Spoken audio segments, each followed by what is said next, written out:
अस्सलाम वालेकुम।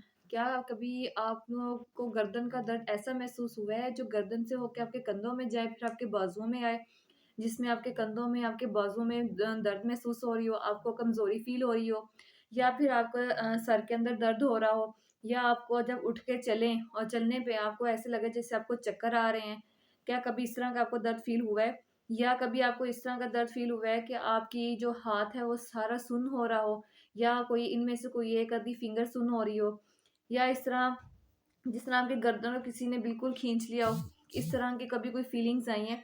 अगर इस तरह का आपको दर्द होता है तो मैं आपको बताने लगी हूँ ये दर्द किस तरह का होता है, इससे हम छुटकारा कैसे हासिल कर सकते हैं। ये जो दर्द होता है ये हमारे गर्दन के मोड़ों का मसला होता है, जिसको हम सर्वाइकल स्पॉन्डिलोसिस कहते हैं। इसमें क्या होता है कि हमारे जो गर्दन के मोड़े होते हैं उनकी जो डिस्क होती है, उसमें कोई ना कोई वियर एंड टियर आ जाता है।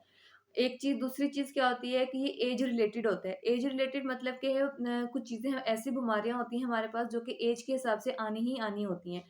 तो जिनकी एज 35 अबव होती है उनमें भी ये मसला हो जाता है।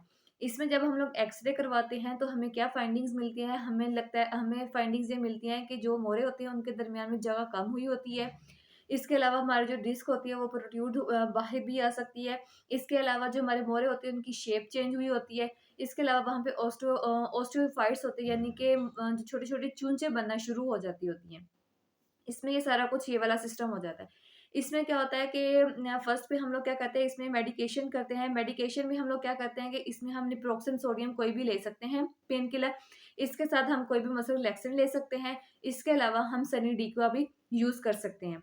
इसके बाद हम बात करते हैं एक्सरसाइज़ की। एक्सरसाइज़ में हम लोग फिज़ियोथेरेपी की करते हैं। फिज़ियोथेरेपी में हम लोग क्या करते हैं, एक तो हमारे पास मोडालिटीज़ आ जाती हैं सारी जो हमने यूज़ करनी होती है, जिसे हम इलेक्ट्रोथेरेपी कहते हैं। इसके बाद हमारी फिज़ियोथेरेपी होती है जिसमें हम लोग एक्सरसाइज़ेज़ वगैरह करते हैं।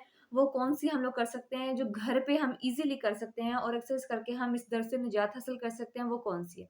सबसे पहले क्या होता है, हमने बिल्कुल सीधा होके बैठना है, अपना पोस्चर ठीक करना है।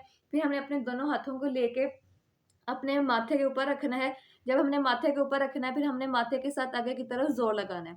फिर हमने काउंट करना है 1, 2, 3, 4, फिर हमने छोड़ देना है। इसी तरह हम लोगों ने आगे करना है, फिर इसी तरह हम लोगों ने पीछे की तरफ करना है, इसी तरह हम लोगों ने इस साइड पे करना है, फिर इस साइड पे करना है। ये हम लोगों ने 4 सेकंड का होल्ड देके एक एक्सरसाइज़ करनी है और 3 दफ़ा ये वाली करनी है, 3 दफ़ा ये, 3 दफ़ा इस साइड पे, 3 दफ़ा पिछली हो जाती है। 4 एक्सरसाइज़ हमारी ये हो जाती हैं। उसके बाद हमने करनी होती है शोल्डर श्रग। शोल्डर श्रग हमने बिल्कुल ऊपर की तरफ इस तरह शोल्डर अपने करने होते हैं। इससे हमारा जो ट्रापेज़ियस का मसल होता है, हमारा ट्रापेज़ियस होता है, उसके अंदर वो भी स्ट्रॉन्ग होना शुरू हो जाता है। जब हम लोग ये वाली वर्ज़िश करते हैं, जो घर पे करते हैं, तो ये हम लोग इससे क्या होता है कि विदिन 10 टू 15 डेज़, मिनिमम से मतलब 10 दिन और ज़्यादा से ज़्यादा हमारा 15 दिन, इन दिनों के अंदर-अंदर आपकी जो नेक की दर्द होती है, वो कंट्रोल में आ जाती है, वो ख़त्म हो जाती है। इसके बावजूद अगर आपकी नेक की दर्द, गर्दन की दर्द जो है वो ख़त्म नहीं हो रही, बार-बार रिकरेंट आ रही है, तो आपको चाहिए कि आप अपने थेरेपिस्ट से कंसल्ट करें।